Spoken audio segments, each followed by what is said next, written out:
누가복음을 연속해서 설교하고 있습니다. 1장에서 세례 요한의 탄생을 예고했습니다. 또 예수님의 탄생을 예고했죠. 그리고는 마지막에 세례 요한이 태어나는 이야기를 했습니다. 그리고 2장에 들어가면 예수님이 탄생하시는 이야기가 나오고 예수님의 어린 시절 이야기가 2장에 나와 있습니다. 이제 오늘 누가복음 3장에 들어와서 세례 요한의 사역에 초점이 맞추어지고 있습니다. 세례 요한은 이사야 선지자의 예언에 따라 주의 길을 준비하기 위해 보냄을 받은 사람입니다. 정확하게 얘기하면 그는 예수님보다 6개월 먼저 세상에 와서 예수님의 오실 길을 예비하는 자로 최선을 다해 살았습니다. 오늘 본문 1절로 6절을 간추려 보면 이렇습니다. 그 당시에 즉 세례 요한이 사역을 할 때에 로마의 황제는 디베로 황제였다, 그런 말입니다. 총독은 빌라도, 본디오 빌라도가 총독이었다, 그런 말입니다. 특별히 갈릴리 지역의 분봉왕으로는 헤롯이라고 되어 있는데 이것은 헤롯 안티파스를 말합니다. 헤롯 대왕의 아들이죠. 그리고 제사장은 안나스와 가야바가 제사장이다. 실질적인 제사장은 가야바인데 전임자인 안나스가 더 실권을 가지고 있었다, 그런 말이에요. 제사장이 둘이 될 수는 없죠, 대제사장이. 자, 그럴 즈음에 빈들에서 세례 요한에게 하나님의 말씀이 들려왔다, 그런 말입니다. 그래서 그는 강야에서 외치는 자의 소리가 되어서 강야에서 하나님이 주신 말씀을 외쳤다는 것입니다. 할렐루야. 특별히 우리가 세례 요한하게 되면 제일 먼저 기억하는 게 뭡니까? 물로 세례를 주었다는 거죠. 세례 요한은 회개의 세례를 베푼 사람입니다. 이 이야기는 제사함을 얻게 하는 회개의 세례를 베푼 지도자입니다. 그러나 그보다 더 중요한 것은 그가 강야에서 외치는 자의 소리였다는 거예요. 특이한 것은 세례 요한을 강야에서 외치는 자라고 이야기하지 않고 외치는 자의 소리다, 그저 외치는 음성이다, 그런 말이에요. 자기를 완전히 감추고 온전히 하나님의 말씀만을 드러내는 사역자가 세례 요한이었음을 말하고 있습니다. 오늘 설교의 포커스는 도대체 그럼 세례 요한이 강야에서 외친 소리가 뭐냐? 강야에서 뭘 외쳤다는 거냐? 여기에 말씀의 포커스를 맞추려고 합니다. 첫 번째 외침은 마지막이 오기 전에 빨리 회개하고 돌아와라. 이것이 세례 요한의 외침입니다. 한번 같이 합시다. 마지막이 오기 전에 빨리 회개하고 돌아와라. 더 쉽게 말하면 종말론적인 메시지입니다. 마지막이 가까우니 빨리 회개하고 돌아올 것을 그가 외치고 있습니다. 이 7절로 9절의 말씀은 마태복음에도 기록이 되고 있습니다. 마태복음과 누가복음의 차이점을 예를 든다면 대상입니다. 이 말을 외치는 대상이 마태복음에는 바리새인과 서기관들에게 이렇게 외쳤다고 되어 있는데 오늘 누가복음에는 무리라고 되어 있어요. 무리. 즉 설교의 대상이 더욱 일반화되고 보편화되어 있다는 말입니다. 마태는 바리새인이나 사두개인 같은 종교 지도자들에게 국한되어 있었다면 누가는 모든 사람들에게 보편화, 즉 대중들에게 이 말씀을 외치고 있음을 보게 됩니다. 다가올 심판과 진노에 대해서 대비하면서 빨리 회개하라고 외치는 것입니다. 특별히 7절을 봅시다. 요한이 세례받으러 나오는 무리에게 이르되 독사의 자식들아, 누가 너희에게 일러 장차 올 진노를 피하라 하더냐? 여러분, 사람을 향해 이렇게 심하게 말할 수 있나요? 그것도 하나님의 사역자라는 사람이 자기에게 나오는 사람을 향해 독사의 자식이다, 아주 굉장히 심한 말을 여기 하고 있습니다. 도대체 왜 세례 요한이 이렇게 심한 말을 써가면서 강야에서 외쳤을까? 우린 생각해 봐야 됩니다.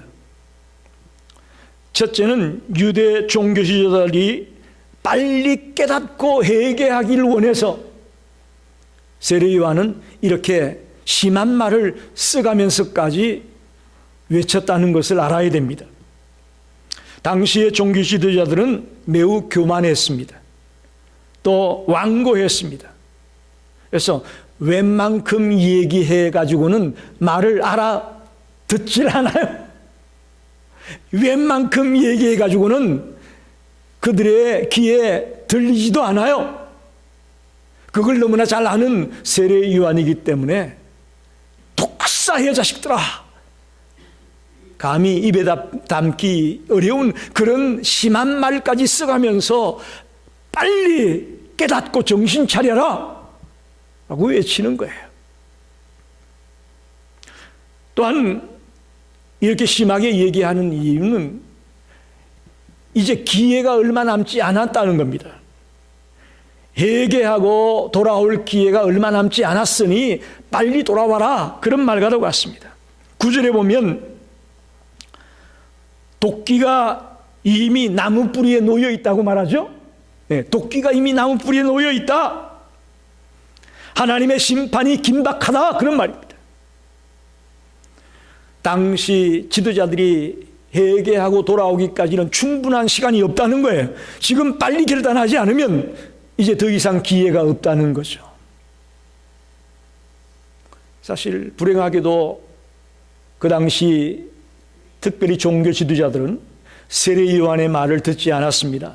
또 그 이후에 온 예수님의 말도 듣지 않았습니다. 그래서 그 결과 어떻게 된지 아시죠? AD 70년에 로마의 공격에 의해서 그 예루살렘이 완전히 파괴되고 그 땅에 있던 수많은 사람들이 죽임을 당하게 됩니다. 세례 요한이 괜히 겁주려고 읊어놓은 게 아니에요. 실제로 그런 일이 벌어졌음을 우리는 볼 수가 있습니다. 또한 세례 요한은 진실로 한 영혼 한 영혼을 사랑하는 지도자였기 때문에 이렇게 심하게 외쳤다는 것입니다. 여러분 보십시오. 사실 설교자나 지도자들이 강단에서 좋은 말로, 부드러운 말로 할 수 있어요. 거짓 선지자나 거짓 설교자들은 책망하는 말 잘 안 합니다. 여러분 어떻게 생각합니까? 책망하는 말 잘 하지 않아요. 그러나 세례 요한은 너무나도 이 백성들을 사랑하고 이 영혼들을 아끼기 때문에 독사의 자식들아, 빨리 지금이라도 회개하고 돌아와야 된다. 그래야 너희들이 살 수 있다 라고 강력하게 외치고 있는 것입니다. 그러면서 오늘 8절에 보면 세례 요한이 회개에 합당한 열매를 맺어라, 빨리 마지막 때가 오기 전에 회개하고 돌아오는데 특별히 회개에 합당한 열매를 맺어야 된다라고까지 말하고 있습니다. 여러분, 회개가 뭡니까?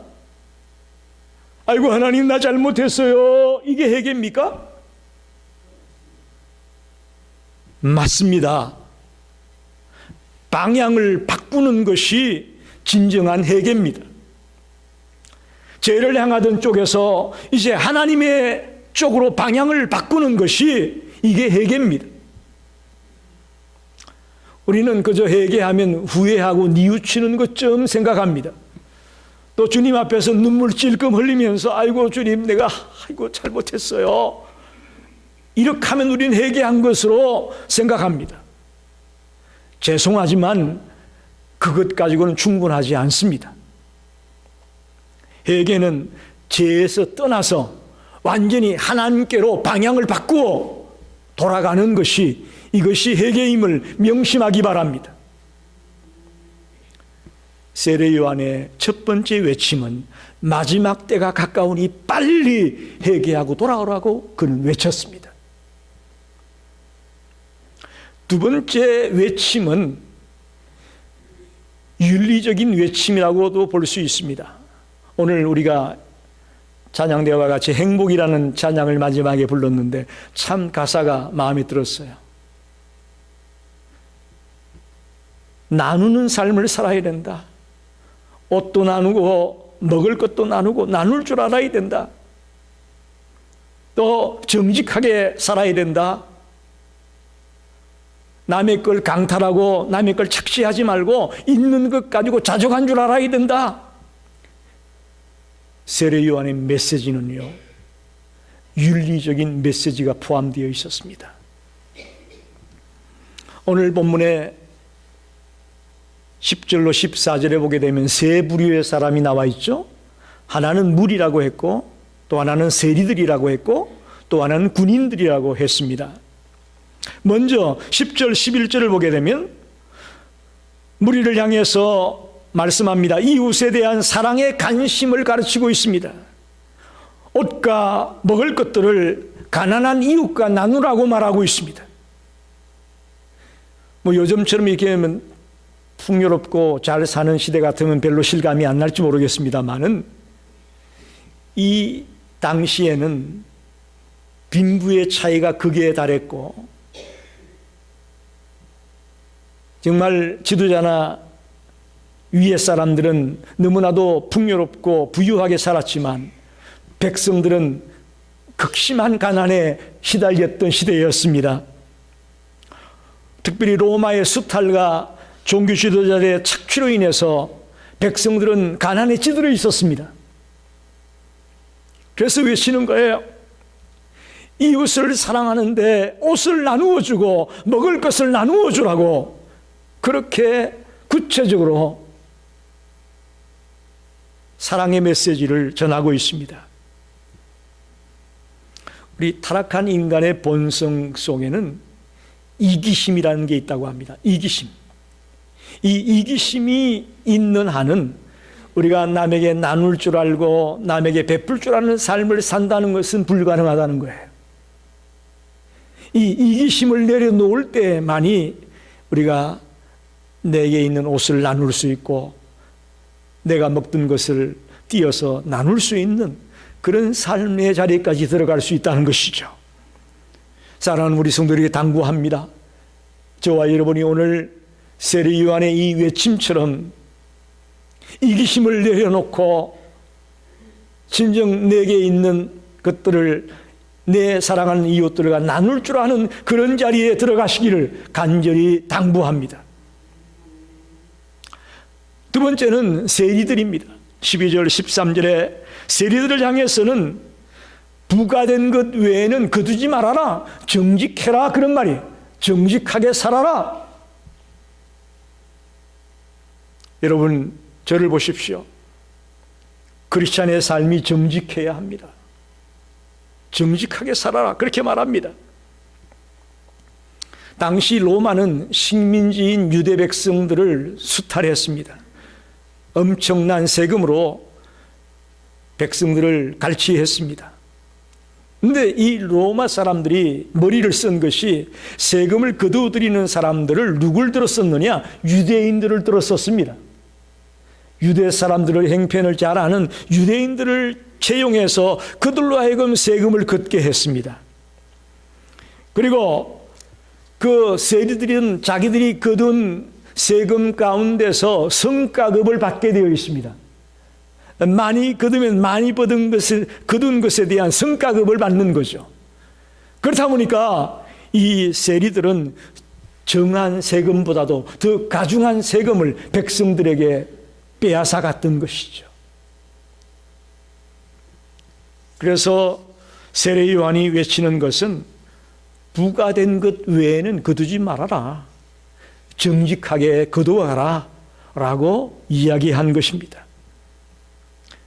여러분, 하나님을 모르는 불신자들의 마음 속에는 탐심이 가득 차 있습니다.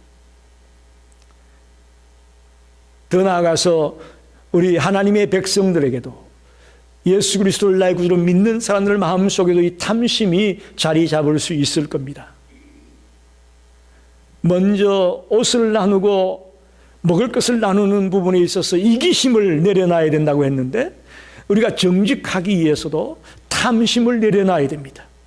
탐심을 내려놓을 때 저와 여러분이 정직한 삶을 살아가는 자가 될 수 있다고 말합니다. 세 번째, 군인들을 향해서 그가 외칩니다. 14절에 착취와 약탈의 금지와 또 있는 것, 그것으로 족한 줄 알아라 라고 말하면서 자족의 삶을 살라고 외치고 있습니다. 너무나도 귀한 말씀입니다. 이건 로마의 군병들이 아니라 유대의 군병들에게 준 말씀으로 성서 해석자들은 해석을 합니다. 로마의 군병들은 어떻게 보면 쿠데타를 일으키거나 데모하는 그런 대중들을 막는 그런 역할을 했다면, 유대 군인들은 오늘날로 말하면 경찰과 같은 역할을 했습니다. 치안 담당하는 그런 사람들이었습니다. 그런데 그들이 백성들로부터 착취하고 약탈하는 일을 일삼았다는 것이죠. 그래서 그러지 말고 가지고 있는 것을 족한 줄로 알아라. 그렇게 세례 요한이 외치는 것을 보게 됩니다. 자, 첫 번째 외침이 종말론적인 외침이었다면 두 번째 외침은 윤리적인 외침이었습니다. 불쌍한 이웃들과 나누라. 이웃을 사랑해라.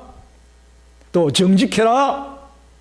남의 걸 약탈하고 착취하지 말고 있는 것 가지고 족한 줄 알아라. 자족할 줄 알아야 돼. 라고 외치고 있습니다. 저와 여러분이 이제 하나님의 자녀로서, 거듭난 백성으로서 이기적인 삶이 아니라 이타적인 삶을 살게 되시기를 축원합니다. 빼앗는 삶이 아니라 나누는 삶을 살게 되기를 간절히 소원합니다. 마지막 세 번째 외침은 예수가 메시아다 라고 외치고 있습니다. 내가 메시아가 아니고 내 뒤에 오는 예수님이 메시아다. 기독론적인 메시지라고 할 수 있습니다.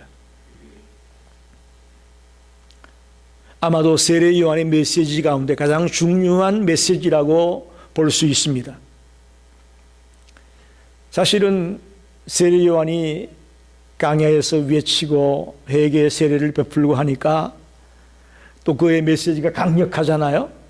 독사해 자식들아.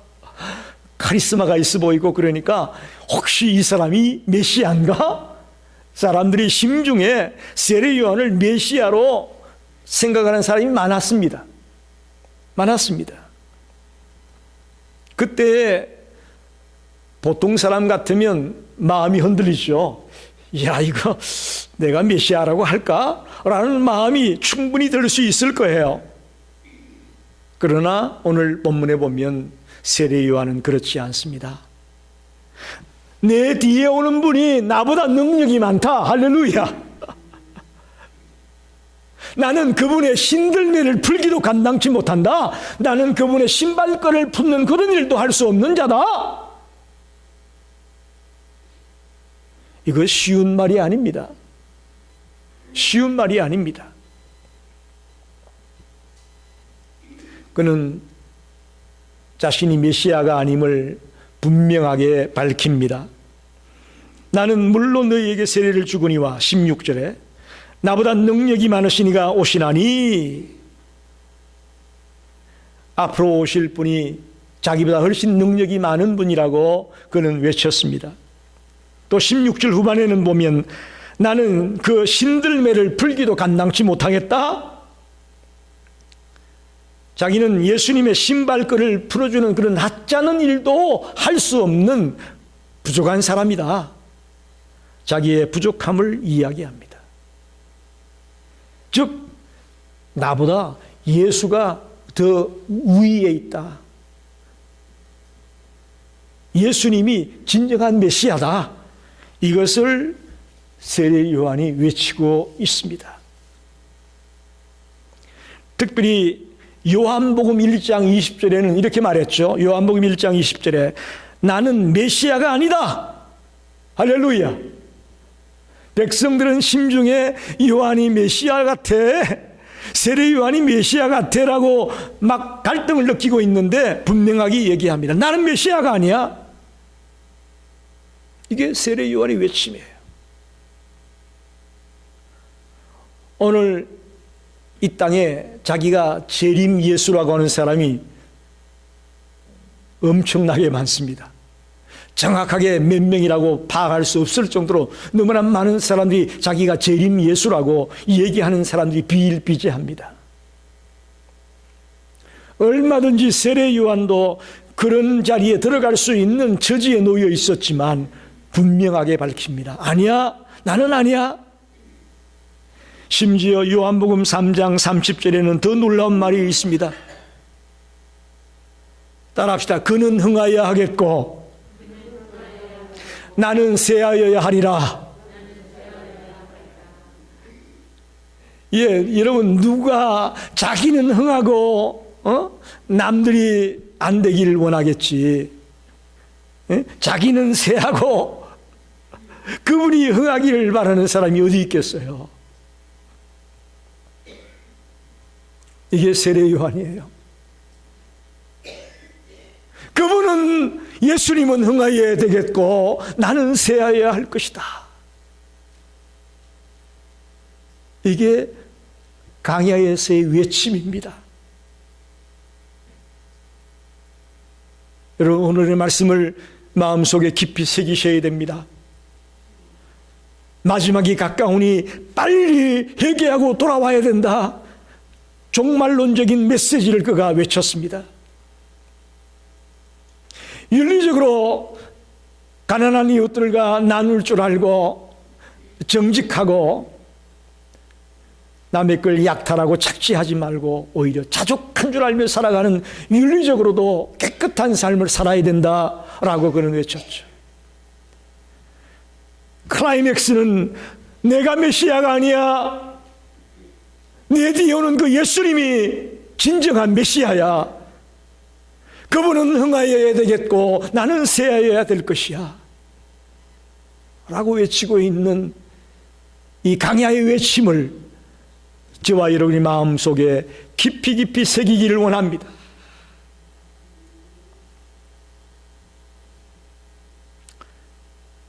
세례 요한에게는 기쁨이 있었을까요? 없었을까요? 자기는 예수보다 못하고 자기는 쇠하고 자기는 강야에 외치는 자의 소리 같고 자기는 예수님의 신발끈을 푸는 일도 할 수가 없고, 여러분 생각에 세례 요한이 기뻤을까요? 기분이 나빴을까요? 기뻤습니다. 할렐루야. 아멘입니다. 우리가 보기에는, 인간적인 눈으로 보기에는 세례 요한이 불쌍해 보이고 세례 요한이 실패자처럼 보여질지 모르지만 이것이 진정한 기쁨이었다는 것을 알아야 됩니다. 오늘 너무 이 땅에 물질 만능주의가 되다 보니까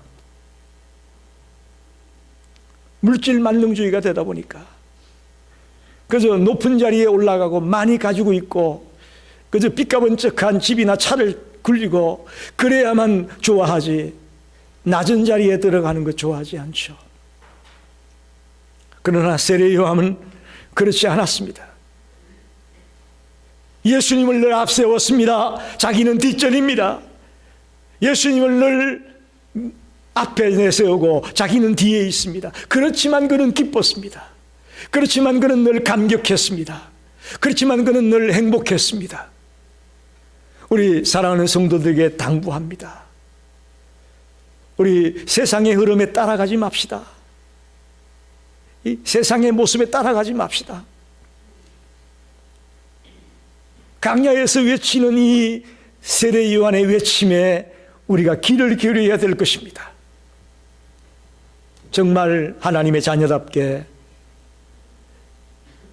마지막 때를 준비할 줄 아는 자가 되고 또 윤리적으로도 부족함이 없는 삶을 살게 되고 그래서 늘 예수를 앞세우는 많은 사람들에게 이 예수를 소개하고 예수를 증거하는 일에 우리의 모든 포커스를 맞추는 그런 삶을 살아가게 되시기를 간절히 축원합니다. 기도하겠습니다.